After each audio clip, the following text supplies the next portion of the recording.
অনেকে ভাবে আমার কোনো কাজ না আর এদিকে আমি বড় কিচেনে থেকে রান্না মিনি কিচেনে আইয়ে বসছি তাও আমার রান্না বাড়া কাম কাজ শেষ না কাতো জানি মনে হয় না আজ খাই মুই এখন চুলার মধ্যে আগুন ধরা দিলাম যেমনি করে তৃতীয় ব্যক্তি অন্যের সংসার আগুন ধরাতে ঠিক এবার এখন মুই রান্নার লাগে বালতিতে যে পানি আনছিলাম ওইখান থেকে গপ করে এক মগ পানি ঢেলে দিলাম মিনি কিচেনে মিনি জিনিস রান্নার জন্য কোয়েলের ডিম সিদ্ধ করার জন্য আজকে আমি কোয়েলের ডিম ভুনা করবো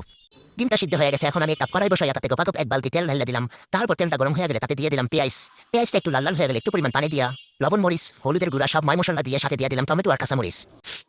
রান্না করতে করতে মুই চলে গেলাম মোর ছেলেবেলার স্মৃতি জগতে আগে যখন মোরা গ্রামে যেতাম গ্রামে যাই এমন করে মাটির চুলার ভিতরে রান্না করতাম যাই হোক তখন কিন্তু রান্না করতাম একজনের বাড়ি থেকে আনা হইতো আলু একজনের বাড়ি থেকে দিত পেঁয়াজ একজনে আনতো চাল একজনে ডাল এমনি করে রান্তাম সাথে পুকুর থেকে ধরে আনিতাম মাছ নিজেদের খোয়ারে মুরগি থাকলে বা ডিম থাকলে সেইভাবে করে রান্না করতাম মুহূর্তের মধ্যে রান্না করতে করতে সেই কল্পনা আর স্বপ্নের জগতে চলে গেছি যাই হোক এদিকে মুই বকবক করতে করতে মোর রান্না তো প্রায় হয়েই আসিছে দেখেন কি সুন্দর লাল লাল কালার হয়েছে তবে রান্ধনটা যেমন তেমন মজা হয়েছে কিন্তু এইগুলি সেই রান্না বাড়া শেষে এগুলি ধুইতে যায় মোর যান জীবন বাইরে যাবে হাত তাট সব কালো হয়ে কালি বের হয়ে দেখেন কি অবস্থা হয়েছে